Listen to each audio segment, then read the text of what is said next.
Okay, hello everybody. Welcome to Korean Atlanta Mentorship. So, I have a confession, and my confession is that I literally make the same video over and over again about debt payoff because it's so easy to me. And what I really love is that you all watch, even though I make the same video over and over again. In fact, the last 28 days we have 623 uh, hours of watch time and 9,000 views. So the view count is going up, but the watch time is, I guess, staying the same, or maybe it's staying the typical range. But yeah, let's go ahead and get started and pay off debt again. In fact, it's so easy for me that it's kind of like me speaking English. Not a big deal. And I know there are people in like other parts of the world where it's like if they could speak English as well as I could, it would make their day. But here's the thing about mastery at the highest level is that you become unconsciously competent, and then when you're unconsciously competent, it's almost like it shouldn't bring you excitement. And that's how I feel about this debt payoff stuff. But I know that you all love to see it because you're beginning your journey or possibly in the middle of your journey. And I'm going to show you again how I pay off debt using something called the velocity debt payoff method, which I used to call velocity banking, or we, before the state of Illinois sent some regulatory actions to the Kwok brothers. But anyways, let's go ahead and get started. So what's the first step to debt payoff? The first step is creating a budget, right?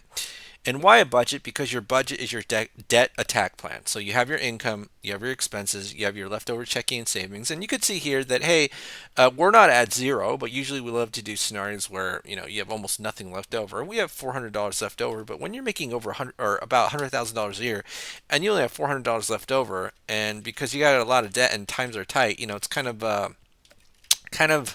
it's kind of a hard scenario, right?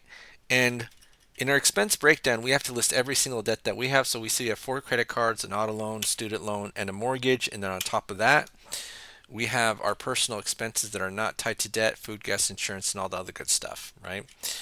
And so what we're trying to show is, hey, even with the same income and the same expenses, right? So let's go ahead and copy those expenses. Um, how can we pay off debt and not have to change our lifestyle, meaning change our expenses? Okay. Now, the first step to this velocity debt payoff method is that we don't save money. I've shown examples where we're negative 400, and whether we're negative or positive in the checking account, we always have to make it intentional that we're not saving money. Why? Because the way that we treat our checking or savings account, it's not a place to store money, or it's not the final destination of our money. It's just a temporary, what I call bus stop. I can't think of another word right now, but that's what I want to call it. I want to call it a bus stop, right? Whereas the way that the average American banking style treats the checking account, it's like it's the final destination of your money after you pay all your bills. Okay. And so what we're going to do is focus on not saving money and putting all of our money into something called a line of credit. So if you don't know what a line of credit is, it's basically a financial tool where you can borrow money, pay it back, and then use it over and over again. Okay. So that's essentially what a line of credit is, right? And we're going to assume that we have access to a home equity line of credit for maybe about $60,000. And I've had all types of lines of credit before: personal, home equity, credit cards, right? Credit cards is technically a line of credit, but here's the thing: this is not really going to work if you don't have a personal home equity line of credit, right? Because what's the problem with the credit card? There's a little bit of inflexibility built into the financial instrument, which makes this hard, and we want free flow of money, right? Free flow of money. So what we're going to do is just move some debt into the line of credit, increase this cash flow number without making more income. And if this is your first time seeing this, you might be thinking, what are you talking about? Right? So what we're going to do is use something called the cash flow index, right? Cash flow index. And all it is the formula of the balance divided by the monthly payment. And then, yeah, so just go ahead and do that for all of the debts. And then this is just like a ranking or sorting system. So the ones that are very low, let's say below 50, you want to pay off first because they give you a lot of bang for your buck in terms of cash flow. Whereas you want to pay the big one off last, the big kahuna off last, because you don't get that much cash flow for paying it off. See, a lot of people, they get excited about paying off the mortgage first, okay? Because it's like, this is tied to my home, it's tied to my shelter. But then mathematically, and I'm just speaking mathematically, right? And of course, you don't want to lose your home. It's $235,000 just for this itty bitty $1,100 cash flow. Okay. Whereas with credit cards, let's say you get these two credit cards, that's like more than the mortgage, right? So that's like 42,000 for a cash flow that's more than mortgage, and the 235 that for only 1,100, which is why you got to pay these off first, right? So how much credit card debt do we have? Is 5, 8, 15, 27. I'm going to go ahead and sum it up, and that's 55,000, right? 55,000. So let's go ahead and move this 55,000 to, let's say, our home equity line of credit, and guess what happens here?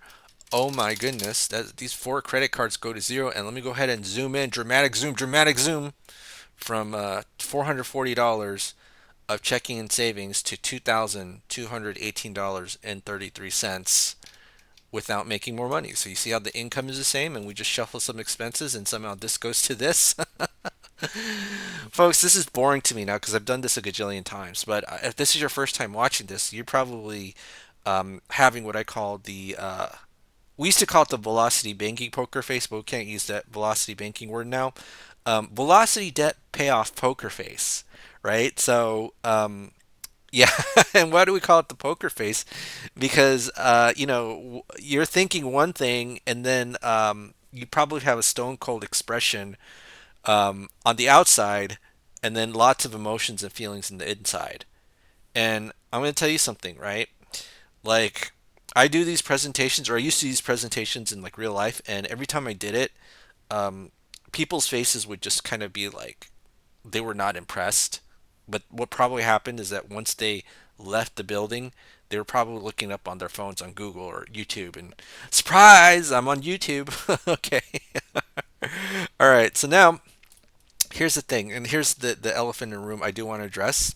If you're only, if you have a lot of debt and you don't have that much money left over, is the bank going to give you a free and clear line of credit? The answer to that is no, right? Because banks don't lend money to people who need it. Okay, and if you ever go to the bank and when and you need money, they're just going to say no, right? So we just have to make sure that we do things in the right order. And why do we demonstrate a free and clear line of credit? Just because you could easily see the benefits of the strategy without me overcomplicating it. That's the only reason I do it. And if you want to see more realistic scenarios where people have 22 debts and a maxed out line of credit, 99-cent YouTube channel membership, okay? All right, so now the final step is you put your entire paycheck into the line of credit, take our expenses out, and then rinse and repeat over and over again. So what we're doing here is we're using our line of credit as our main operating account. So the way the average American banking works is that, hey, the center point, the main operating account of your bank, the way that you bank is through your checking and savings, right? The way that we treat our checking and savings is just a temporary place to store money, and then we put everything in the line of credit, and then we take everything out of the line of credit, right? And so we put the entire 6,000 in, take the $3,781 out, and then after every single month we have $2,200 of cash flow. So this is what we're going to do, and I'm just going to go ahead and do this. We're going to take the previous month's balance, previous month's interest minus the cash flow, so 2218.33. And then what we're going to do is we're going to take the average daily balance and then multiply it by the interest rate and then divide by 12. And then look at that. Oh my goodness. I just got to do copy and paste, and I don't have to change my lifestyle, and you just set it and forget it, right? Remember those old infomercials with the turkey roaster or the chicken roaster? Set it and forget it. So 28 months we have it paid off. All right, so now, some of you might say, you're going really fast, and that's what happens when you do this too many times. All this gets really boring. It might be shocking for you, but gets really boring here. All right, so now we have three more debts, the auto, student loan, and the mortgage. So what we're going to do is we are going to put this as the current month, and then we see the current balance of these loans. And look at that, we just followed that cash flow index, right? So this is the auto loan, and then let's just pay this off and move it into the line of credit. Okay, so I'm going to go ahead and do this.